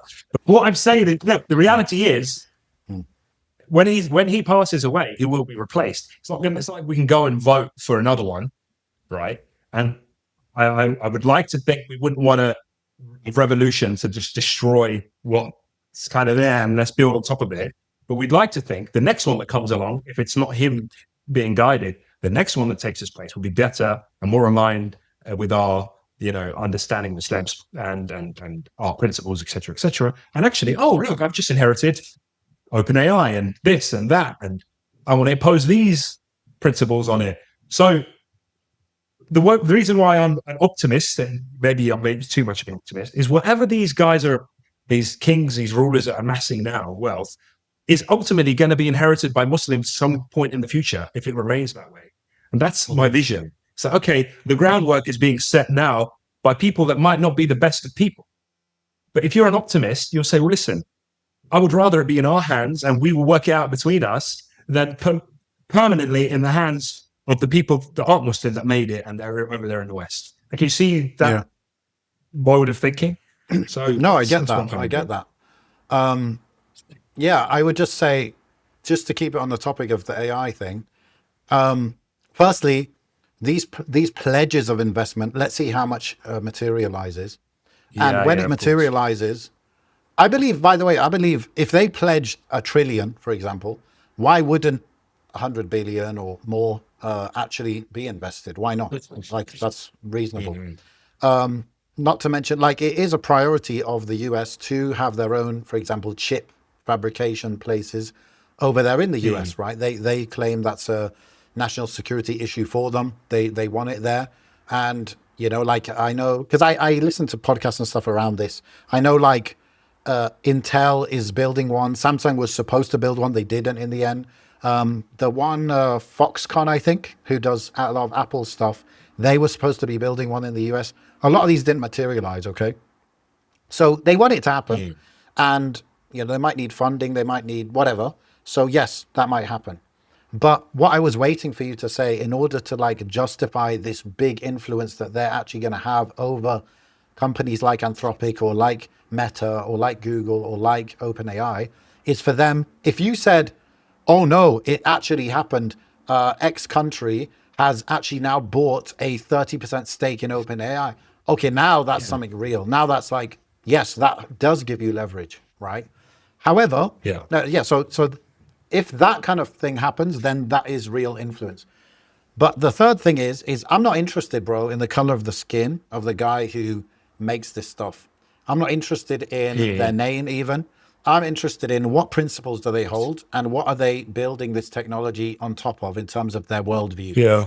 And ultimately, that is what is going to influence the future. Because again, if we're being driven by Waymos that are, based on whatever Google's AI, this and that, if we are buying this and that, or maybe, the shopping is just being done for us on Amazon because it knows that we need this and that, however we're using it, it's going to become more and more centralized. That's what it seems, because it's such a powerful technology that it will be able to, like Google right now focuses on, let's say, 6 main areas. They're a very big company. They focus on 6 main areas, let's say.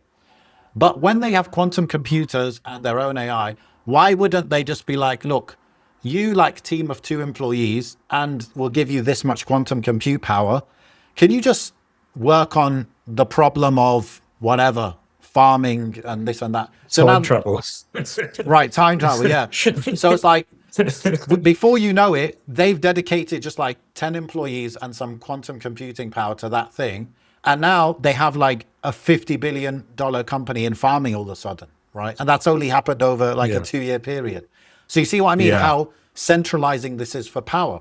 So now when you have such, like we already for the last like 20, 30 years, people have been talking about, oh, companies are getting too powerful. They're getting more powerful than states, blah, blah, blah. That's already been said, right? So this will take it to the next level, it seems. And so when they take it to the next level and they own more and more of the stuff, I'm worried about where's the Islamic principles in this stuff? Where is the, of even course. not Islamic principles, where's the adl, right? Even if it's not in the name of Islam, where's the justice? Where's the truth versus, misinformation and whatever? So that's what I'm saying. I'm not saying Allah can't make it so it ends up in our hands with our principles. But I'm just talking about the way it seems right now, Of course, yeah, of course. Yeah. I think that that's the good thing we've got going in the Muslim world is that we do have more government intervention than the West, and we can moderate, and we do have ways of allowing these organizations and companies to operate. Now, obviously, there's ways of bypassing that, and every guy with a computer and a VPN or whatever can do the basics. But there is hardline ways that things can be blocked. Well, China's a bit of an example on that, because they've got their companies who are, doing well in AI and stuff, but their government would be heavily involved in what they can and cannot kind of do. Of course. And look, that you're right in the sense that these things don't necessarily spawn in our countries. It's not like we made DeepSeek and we made ChatGPT and we made Claude and Gemini and all these things. But at the same time, it doesn't mean that through these we can't piggyback off of these and make our own things. That is the nature of technology. Hope, yeah. That's what we would hope. And I think we're more able to do it than ever before, because all these tools are more accessible than before. Of course. And look, there's another thing about like just the psychology of the average Muslim in the Muslim world. I think the average Muslim in the Muslim world isn't necessarily, I don't want to say Islam isn't in their forefront. It's just that everyone around them is Muslim. So it's not necessarily this big exerting pressure of, the non-Muslims are non-Muslims. We need to do our own thing. Like I notice it a lot in the UK, where it's like I saw a tweet about it yesterday. Someone was like, oh, why is it with UK Muslims, we can only make abaya companies and perfume and chicken shops and stuff like that. And I was thinking, well, you know how many Muslims like have like all sorts of huge companies in the UK, but the reason you don't know about them is because they're not. There's a way of saying this that's offensive. I'm just going to say it. They're not like performing. They're not performing their Islam in front of everyone. Do you understand what I'm trying to say? Like they're not on Twitter. Well, they might not even be known, right? Yeah, but they might not even know, but they're not displaying their Islam, and you don't see them as. Yeah. But they're Muslim, and they practice, and they're, you know what I mean. So you need to separate your mind from that. Oh, Muslims are this and Muslims are that. No. Just your subset of Muslims that you know in your circles in London, for example, around your age, are making those businesses. There's so many Muslims around the whole world that have also, but you've never heard of them. Or if you have heard of it, you didn't even know they were Muslim. And it's like, you can tell I'm like I'm an eternal optimist, really. But anything someone says negative about Muslims, I can always flip that on its head. And I just know it's actually more about the way that the individual is seeing the world in a negative way. Because there isn't just, Muslims are doing better companies and clothing brands and this and that and courses. Like, everyone's doing courses now. Muslims only know how to do courses. It's just a stupid way of looking at things, and it frustrates me. But there's plenty. It's just that the type of Muslim you know is the one that talks about Islam 24/7, and they're like part Muslim, if you know what I mean. Yeah. Maybe yes, maybe all Muslims should have some of that. But I'll tell you something, bro. You know Loom, the software? yeah. Yeah, so like one of the co-founders of Loom has a Muslim name, right? Maybe he's extremely religious. Maybe because they sold the company to Atlassian now. Maybe he's got his big chunk of cash and he's given it to charity and he's living in Mecca, and we don't know, innit? But that's the whole point. Yeah, we don't know. But then we have, of course, you know, this person just came to mind because I was saying I don't care about the name or the color of the skin. There's a guy called Mustafa Sulaiman, okay? He is one of the co-founders of DeepMind, which is basically Google bought DeepMind years ago, and that's what became Google's AI department basically now, right? But Mustafa Sulaiman, I mean, he's here he is. He's like, I don't know how Muslim he is, basically. So British, that's what I'm saying, bro. Some people are like that, right? Where they have a Muslim name, but they don't associate themselves to Islam hardly. So then people say, oh, he's not really what we're talking about. But some people are just not loud about it. And yeah, they don't necessarily have to be loud about it. I was going to say something, but you might be right. So I'm looking at his Wikipedia. My eyes went to the second part of the sentence where it said he established a counseling service called the Muslim Youth Helpline. So I was like, I was about to say, but then when I looked at the previous sentence just before that, it said, in August 2001, while still a teenager and despite being an atheist, Sulaiman helped a university friend establish a counseling service called the Muslim Youth Helpline. I don't know if he still is an atheist. He might not be anymore. It might have been like a teenage phase, the time he is. But there's always room for optimism, isn't there? And yeah, why not? I mean, definitely. But anyway, I was actually, that's what I was saying. Sometimes the Muslims that are founding these big companies, these big influential companies and stuff, we just don't know them because they're not the type of companies that bring you fame. So it is what it is. Yes. Yeah, I mean, property tycoons and all sorts of businesses and, you know, business owners and stuff and conglomerates and whatever. They're not the owned by Muslims. You just never heard of them. Yeah. And also, they're not in the, look, you're talking about a subset of Muslims in the English-speaking world that you haven't noticed because you're an English-speaking Muslim. But look at the Muslim world, you know? Yeah. Look at the Muslim world. I looked at who do you think built everything there?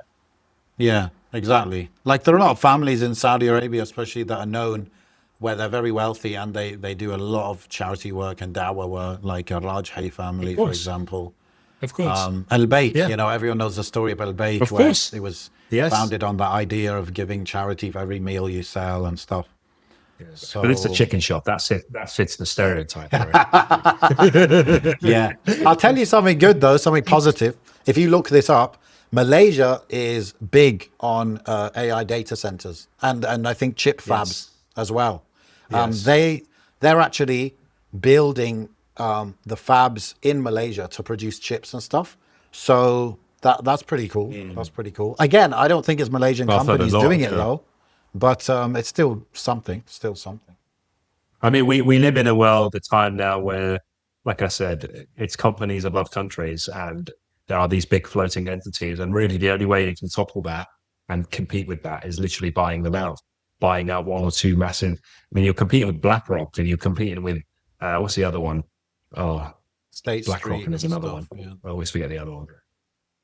You know, all these huge, just dark clouds of money that are just Yeah. really are detached from any country and any obligation, because they can just say, "Oh, we're going over here." Oh, you know, they could literally Exactly. just move to the moon and operate from there, No and not be bound by any accountability. laws. No jurisdiction over there. Absolutely. Yeah. But that's the way you've got to look at it now. Like, you can't, and it is really easy to fall into what our parents' generation was and before that, which is like, oh, America did this and America did that. Which, well, actually, pause. America is owned, the UK is owned, this place, and they're all owned by these giant corporations. And you've got to look at more at where the money is and follow the money, as opposed to follow the rhetoric of the politicians. Because really, the politicians operate based on who's lobbying them and the money and what signals they've been sent. You know, so yeah, there's different areas of money, like the military-industrial complex is one thing, and maybe that's kind of taking a backseat in some places. You got the financial-industrial complex, which is taking obviously the forefront right now in many places. Anyway, but to pin the blame on countries when actually it's the entities pulling the strings, and I'm not talking Illuminati, I'm literally just talking about the money. That's really what you've got to be aware Well, of. the money is the Illuminati all along. And we're all going to get plugged. Look, my final prediction before we end is we're all going to be jobless. We're going to get plugged in. They're going to need so much energy for the AI servers. Yeah. They're going to have to plug us in like in the Matrix. Remember the Matrix where it goes into the actual real? This is Earth. And it's all these pods. Everyone's in those sats. Goo pods. Yeah. Everyone's in these pig pods of goo plugged in right in the neck. And the humans are batteries to all the. I'm trying to do the Morpheus voice. And this is the real world, Leo. And that's what we're going to be. We're going to be plugged in. And we're going to be battery packs. You know that movie Monsters, Inc.? Yes. So that's the same concept, isn't it? They were collecting the screams of children to power their society. So kind of, we are actually becoming battery packs. I don't know why the machines would decide to do that. They could have just, let me think. I thought it would be more like they have us walking on treadmills or something. I mean, why would they grow humans when they could just grow animals that are a lot less? You could get bigger animals than a human and power the system. Wallah, you're right, actually. And in theory, a machine wouldn't have like the ego to want to specifically do it to humans. It just wants the most efficient way. And you're feeding the human just same amount of energy. Anyway, plot holes. Yeah. It does make for a good movie though. There was a bunch of whales or cows or elephants being plugged in. Yeah. So what are the other like implications of AI in terms of the Muslim stuff? Like we talked about, I think, you know what? I think one big thing, bro, is epistemology. What is your source of truth? And this is a very slippery slope because I believe I can see myself doing it, and I believe anyone would fall into this just because of the convenience. Is today you're asking AI and you're checking the answers and you're fact checking it, but tomorrow you're just accepting whatever it feeds you. And again, a certain LLM or a certain company gets to dictate what truth is, what's real, what's fake, you know? So what do we do about that? I guess we can make our own stuff, of course, and we should. But it's centralized power, and it's crazy. It's crazy to dictate truth, like dictate even the way that it answers could like just lean you in a certain direction. I mean, we spoke about it briefly last episode, just kind of close things off, but we said there is a potential for a gut reaction of everyone switching away from this and having more closed off information centers as opposed to the World Wide Web where everything's open and it's like the Wild West. We spoke about this making it such a lawless and, the dead internet theory combined with the lawlessness and anything goes, that it just becomes so dangerous to go into the open web, like the open ocean, that you'd rather sit in this paddling pool that has been, like this closed off community internet, which you kind of have in a workplace. When you go and work in an organization, you've got like the internal web. There's the external web and you've got the internal, or like your apps on your phone. Like I've got work devices. The work devices have certain apps I can download, but I can't download all the apps because they've got all this lock system. And look, we've sort of moved into that anyway naturally. Like we had World Wide Web, and then social media became more of an enclosed space. Facebook can be very enclosed based on the phrase, the settings you set. Yeah. Twitter as well. It's like, yes, you can have it exposed, but it's enclosed. You've got group chats now, Discord, Telegram. That's very much enclosed internet. And there is a pivot towards that. And I think that will become a dominant place for people. Like even the average layman, the internet user, has like groups that they're part of, or part of their local town group or village Facebook group or whatever. And that's actually where they spend 90% of their time on the internet. And stepping out beyond that is like, this is a dangerous waters. So yeah, I think that's probably going to be what it's going to be. Like they're going to be just enclaves of internet users in certain communities that don't necessarily utilize AI, because people are always going to be craving something real. And then there will be obviously those that venture off into the wilderness and try their luck, like a sheep into the wilderness. Exactly. It reminds me of RuneScape. Did you ever play RuneScape as a kid? Probably don't know what I'm talking about. No, I mean I know of the game, but I never played it. Oh, okay. Well, everyone will understand that reference. RuneScape had a PvP zone called the Wilderness. You couldn't attack players anywhere apart from the wilderness. So if you stepped over there, it was game on. You were going to get killed and robbed. Okay. That was the wilderness. So the internet or the web will become the dark web. Like everything that we know as the internet is dark web, and then you've got like the normal web, which is like 5% of it. It would just be, there are sci-fi scenarios like that. There's a game called Cyberpunk 2077, which has this concept in the year 2077 that AI got so active and so advanced, they essentially, it basically took over the internet and crashed half the internet. And they had to put in this thing called the black wall, I think. I'm probably butchering this, I'm not too familiar. But they put in this black wall, which essentially stopped it at its tracks, but they lost so much internet connectivity that they essentially lost 90% of the internet. So they had to make more, like we just said, internal networks and as opposed to external. So a lot of, you ended up with like almost like city states where each city would have its own network, but you couldn't necessarily connect on a larger scale. So it was like a combination of like high tech, low tech. You still had all the high tech stuff that you could build based on the technology you had, but the communication, and there was such vast differences between different cities that it almost went like an old school city state style. So it's kind of like China has their own internet and Iran has their own internet and that kind of thing. But you'd also have, and if you think about it, like there's rivalries between streets and neighbors and postcodes. Imagine how much your own town could feed you about your town and the outside world. And you'll be like, the UK government did this and that. Like you could be a town that moans about the government so much so that you become your own entity. Like you put your own rules and your own whatever. Kind of like what America's got with the state system. They've got different states. Federal system, Imagine shrinking that to just like towns and internet service. It is what it is. Protect us. So that could happen. Airbnb. Okay. Look, huge things have happened in the past. Huge catastrophes has happened in the past.